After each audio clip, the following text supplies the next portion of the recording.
de la anamnesis en la evaluación del sistema digestivo, ¿no? El 80% de las patologías de origen gastrointestinal se van a hacer diagnósticos solo con un interrogatorio. El 80% es bastante, ¿no?, de la información que podemos obtener. Es decir, que debemos preguntar adecuadamente, ¿no?, para poder hacer diagnóstico. Ya después vamos a confirmar o vamos a descartar a través de la exploración física. Y si aún tenemos dudas, ¿qué vamos a hacer? Solicitar exámenes complementarios, ¿no es cierto? Entonces siempre primero la clínica. Por eso el lema dice: la clínica es supremo, ¿no es cierto? En el interrogatorio, ¿cuáles son los motivos de causa más frecuentes de la patología gastrointestinal? El dolor, ¿no?, el dolor abdominal, las náuseas, los vómitos, las arcadas, la distensión abdominal, la pirosis, ¿no?, la constipación, la odinofagia, la disfagia, la esteatorrea, la ictericia. Miren, la hematemesis son varios signos y síntomas que son propios del tracto gastrointestinal, ¿no? Y cada uno tenemos que aprender a desarrollarlos, ¿no?, a distinguirlos de los demás y a saber registrarlos de manera adecuada en la historia clínica, ¿no?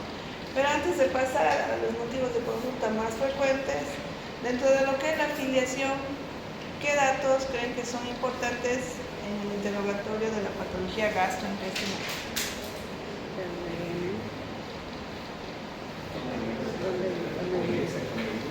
Sí, el lugar donde vives, si es dentro de la ciudad o en la periferia de la ciudad, ¿no es cierto? Y ahí tendríamos que relacionar luego el acceso a los servicios básicos, ¿no es cierto? A agua potable, a alcantarillado, que es indispensable. ¿Para qué? Para el manejo de los alimentos.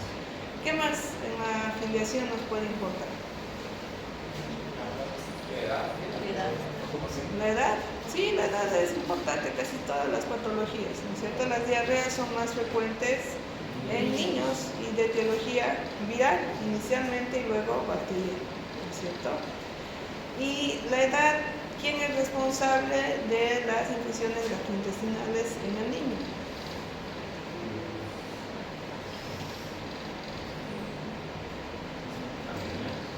Los padres.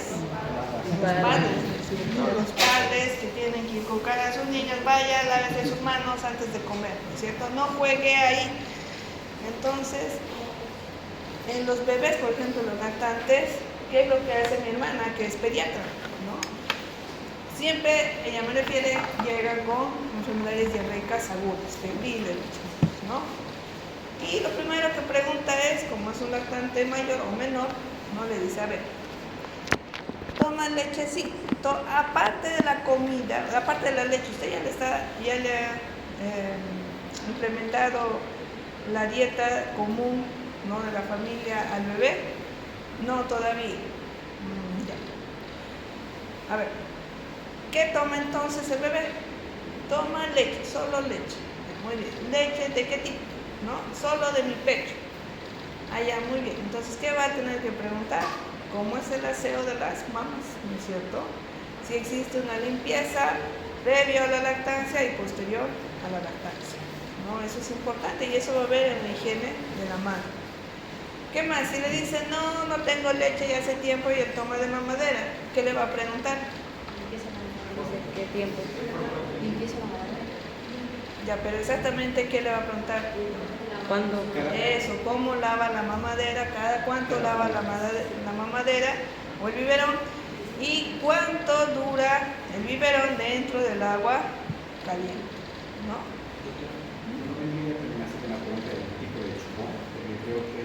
El chupón también.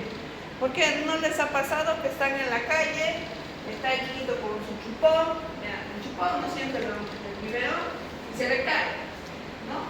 ¡Ay, qué te vas a caer! ¿Quieres de llorar, no es cierto? Sí. ¿Ha habido la limpieza? No. Y si el niño está jugando, caminando con su biberón, empieza a jugar, se le cae, a todo su boca, ¿no es cierto? Entonces son cuidados que uno debe de tener. Por ejemplo, lo que le dicen a mi hermana es que ¿cómo lava el biberón?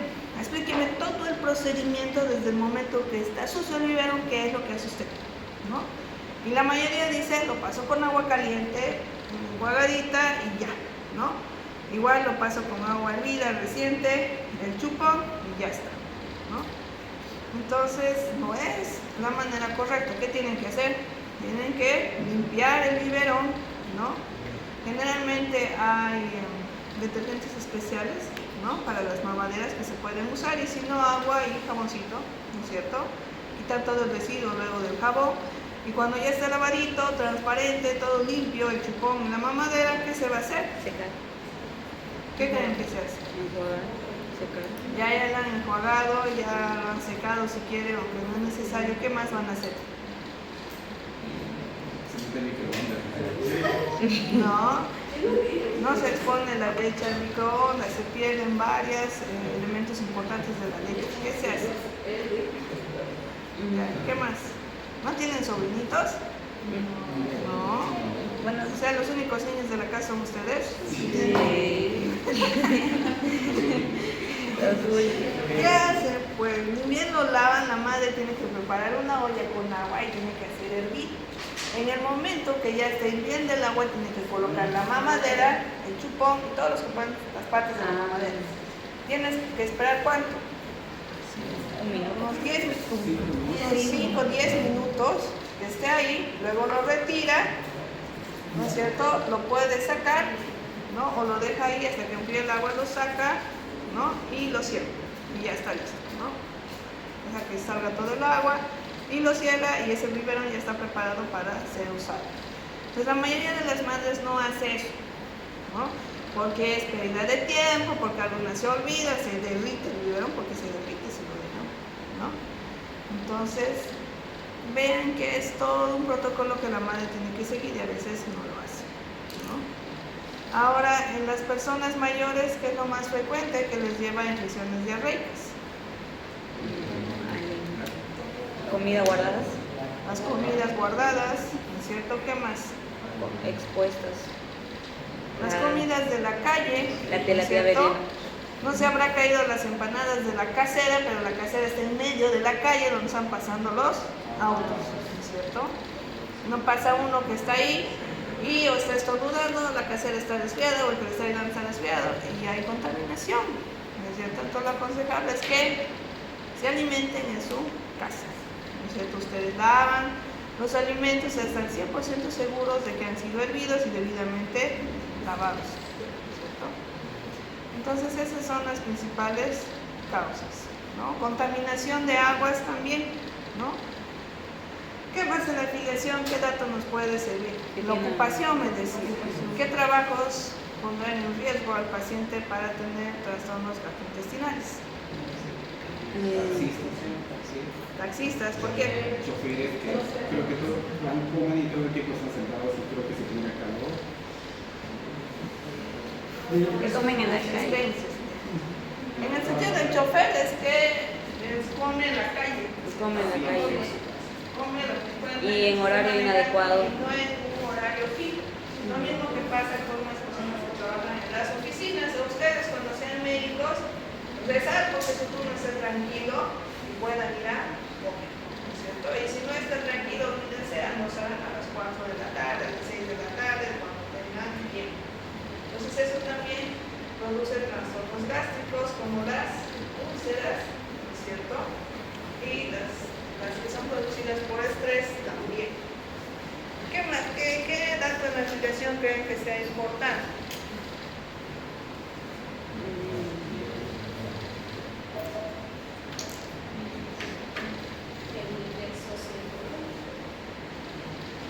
El nivel socioeconómico lo vamos a ver en los antecedentes socioeconómicos y sociales, ¿no es cierto? ¿Qué más? ¿El nivel de instrucción será importante? Sí, el nivel de instrucción es súper importante, ¿no?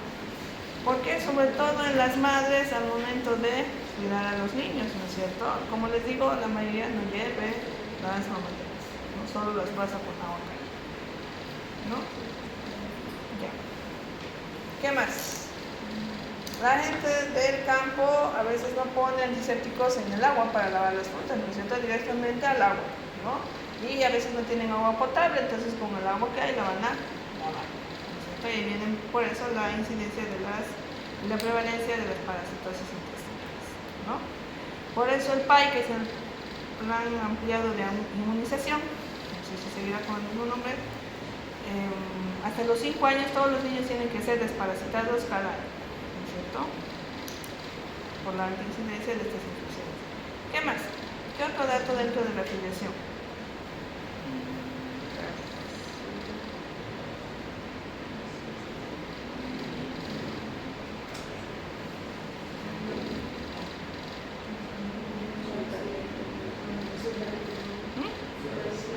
¿Su religión? ¿En qué puede afectar su religión? Algunos no comen carne. Ya, eso vamos a ver, pero los hábitos Alimenticios. los antecedentes personales no patológicos, el tipo de dieta que llevan, ¿cierto? Por ejemplo, es cierto que en algunos tipos de religión, ¿no? O en ciertas culturas, algunos alimentos los consumen crudos, ¿cierto? Como la carne, el pez o la carne de pescado. Y si no son crudos, son semi-cocidos, ¿cierto? Yo veo aquí las que llegan a ese punto medio, punto de cocción, ¿cierto? Creo que no me acuerdo cómo se llama. Término medio. Término medio y todo chorreando, ¿cierto? Aún ni se mora, ¿no? ¿verdad? Me gusta, yo prefiero bien cocido, tipo carbón ahí. Seguro de que ahí no hay ningún gen, ¿no? Todos se mueren ahí. ¿Qué más en la afiliación? ¿El género?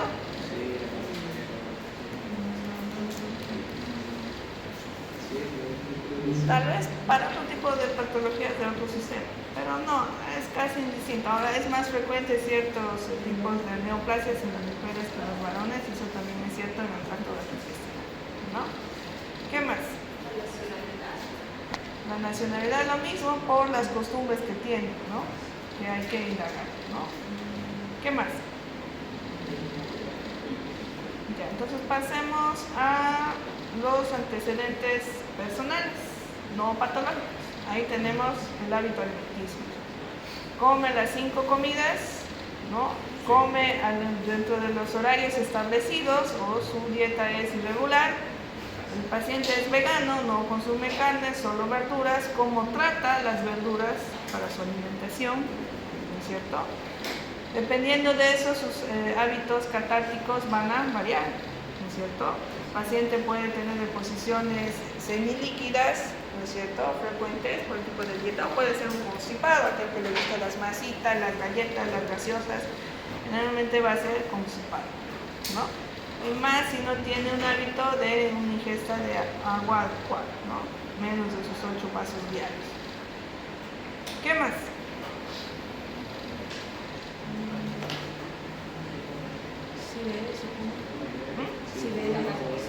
Eso, sí, consume bebidas alcohólicas, ¿no? Porque todos bebemos agua, todos bebemos refresco, ¿no? Consume bebidas alcohólicas, también consume bebidas carbonatadas, ¿no?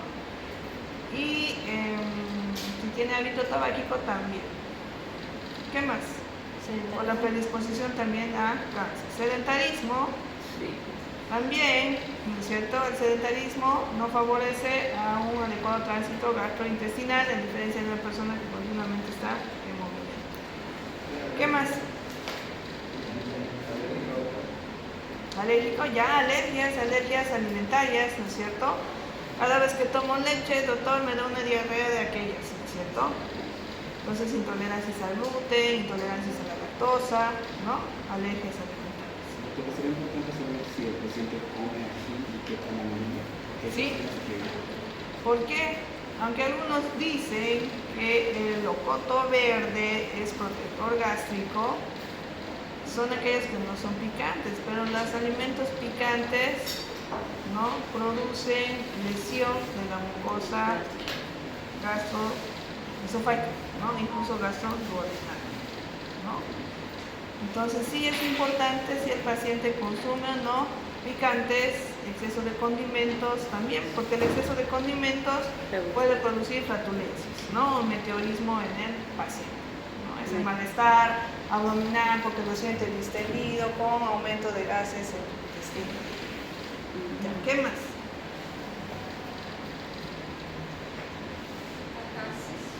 catarsis, sí, hay que averiguar las características, ¿no es cierto?, para saber frente a qué tipo de paciente estamos, ¿no? Por ejemplo, en el colon irritable hay dolor abdominal, se puede palpar la cuerda colónica y las deposiciones son características. Si el paciente es constipado, las deposiciones son alargadas, ¿no? O por el contrario son coprolitos, son redondos, ¿no?, y duros, ¿no?, dependiendo de la alteración que tenga ese colon irritable. ¿Qué más?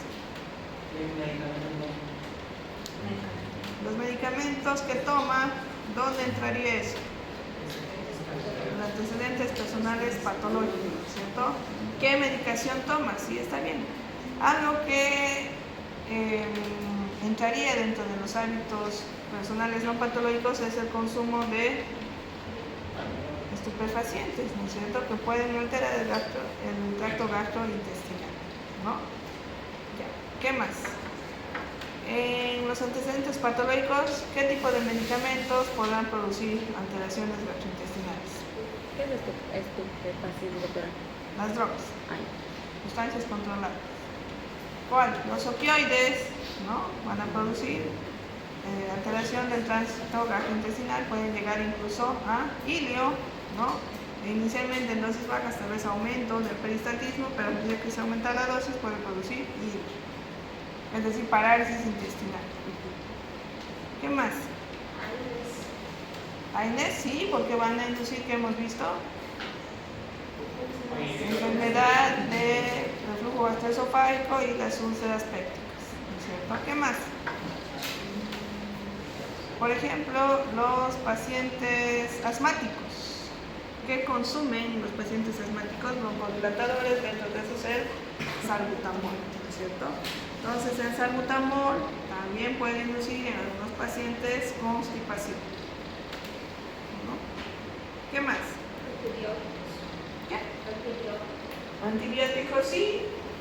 Si son antibióticos de amplio espectro, van a arrasar con toda la microbiota intestinal, ¿no es cierto? Y ya sabemos que eso va a favorecer a la translocación bacteriana. ¿Qué? Los antidiarreicos. Hay que saber cuándo administrar medicamentos antidiarreicos. No cada vez que el paciente venga con diarrea vamos a dar loperamida, porque es un antidiarreico. Primero tendremos que comprobar si esa diarrea es infecciosa o no es infecciosa. Si es infecciosa no se puede dar antidiarreicos, ¿no?, hasta tratar la infección. Y si no es infecciosa, sí se puede parar, porque la causa puede ser una diarrea osmótica. Y en ese caso sí se podría decir. ¿Qué más? sí, toma excesiva de laxantes. Los laxantes, también en pacientes que tienen trastornos de la percepción, ¿no es cierto?, en el caso de la bulimia o la anorexia, en la que toman laxantes para bajar de peso y no favorecen la absorción intestinal. ¿Qué más? Algunas enfermedades, la diabetes, hemos dicho, produce gastroparesia. ¿Qué más?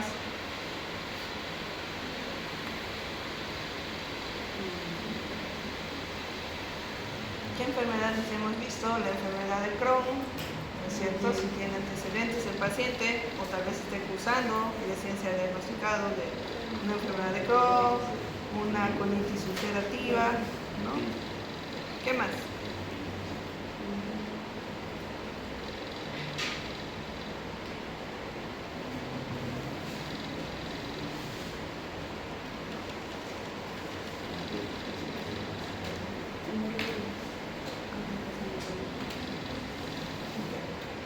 Entonces, todas esas preguntas vamos a tener que hacerle al paciente, ¿cierto?, dependiendo de su motivo de consulta. E ir indagando cada vez más qué es lo que consume, cómo es su entorno, todo. Hasta ir cada vez cerrando más los diagnósticos y quedarnos solo con unos cuantos, ¿no?, hasta definirlos con los exámenes complementarios. Doctora, ¿y en caso de hemorroides cómo sería? En el caso de hemorroides, ¿cómo sería qué? ¿Sería por tema de que no consume alimentos altos en fibra? ¿O Ya, ¿no hemos avanzado acaso ya hemorragias digestivas, no. Sí, pues sí, hemos avanzado y ahí en la hemorragia digestiva baja hemos hablado de fisiopatología de hemorroides, ¿no? En la cirrosis también hemos visto por qué se da la hemorroides, ¿no? ¿Qué exactamente quieres saber del hemorroides? Bueno, el tema de las comidas. Así que Las comidas. Ujú. Cuando, por ejemplo, cuando el paciente tiene hemorroides, parte del tratamiento es favorecer a que tenga un adecuado tránsito gastrointestinal, porque la hemorroides siempre acompaña a la constipación, ¿no es cierto? Y cuando las diarreas son frecuentes y abundantes durante un tiempo prolongado, también puede inducir hemorroides, ¿no? Entonces, ustedes logran que el peristaltismo en el paciente sea adecuado, ni constipación ni diarrea, entonces van a favorecer que la eliminación de las heces fecales sea adecuada. Entonces ya el paciente no puede al estar en el baño, sino que lo haga libremente. Ahí también tendrán que cambiar la dieta del paciente con abundante agua. Se pueden administrar en, ¿qué se llama? Medicamentos como el espasmodiazol, digamos, para favorecer también la eliminación de las deposiciones. Entonces, en este caso sí, la dieta, el hábito intestinal va a mejorar la clínica de la hemorroides. ¿Va a hacer que desaparezca? No creo. Depende, si continúa comiendo. Si está en etapas iniciales, puede reducir, ¿no? Si ya la dilatación de las venas se ha cerrado la emisión de sus paredes, las hemorroides van a permanecer, ¿no es cierto? Pero con el tratamiento, el dolor y las molestias van a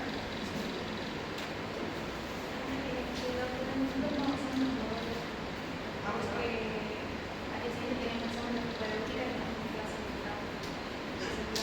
¿Qué no vas a ver? ¿Qué nos queda?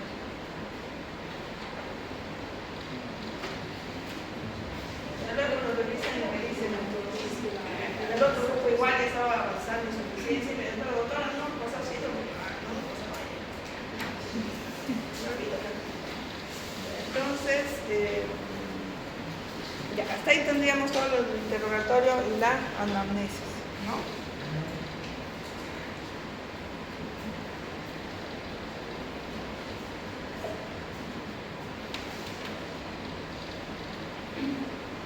Es lo que buscamos a través de la anamnesis o el interrogatorio. Saberla. ¿Cuál es el problema que está causando?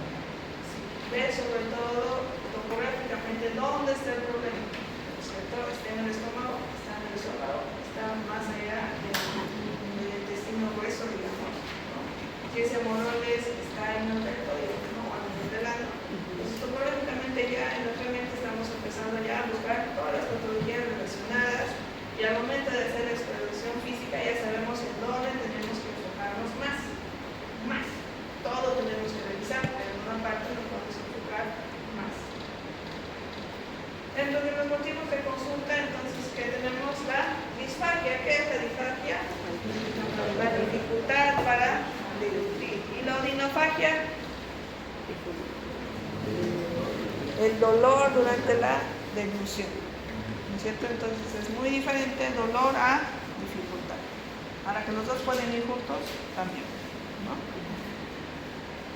Entonces lo que tenemos que valorar en un paciente que asiste por disfagia es si la alteración que tiene es anatómica o es funcional, ¿no? Si la disfagia es a sólidos o es a líquidos y dónde se produce la disfagia, si es a nivel de la orofaringe o es una disfagia esofágica, ¿no? En el caso de la disfagia orofaringea, ¿no? Sí pertenece al tracto gastrointestinal, pero también hay relación con el respiratorio, ¿no es cierto? Netamente gastrointestinal ya sería la disfagia esofágica. Entonces tenemos que diferenciar cuál es cuál. Entonces, ¿qué diremos? Que la disfagia orofaringea se da en la boca, de la boca al esófago superior, ¿no es cierto? Y en cambio la otra va a ser del esófago al estómago, ¿ya? Topográficamente son lugares muy distintos, ¿no? La disfagia orofaringea es generalmente Entonces, ¿en qué tipo de enfermedad podemos encontrar? En la esclerosis miotrófica, ¿no es cierto? En la enfermedad cerebrovascular, en el Parkinson. También puede tener una alteración estructural como ser el divertículo de Schenker, ¿no? O por patologías neuromusculares.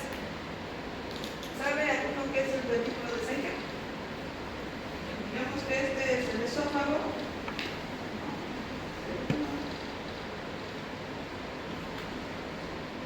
El divertículo de Schenker es un divertículo que se forma, una especie de saco que se forma en el esófago. Entonces, ¿qué pasa cuando el paciente come? Come, una parte del bolo alimenticio se va al estómago y otra parte se queda en el divertículo, ¿no? Y se puede ir acumulando alimento. Esa es una de las manifestaciones clínicas, aparte del dolor durante la deglución, ¿no es cierto? Porque ya hay una masa al lado que no debería haber y que tracciona por el peso cada vez que el paciente realiza la deglución. Entonces aparece el dolor y otra característica es la halitosis. ¿Qué es la halitosis?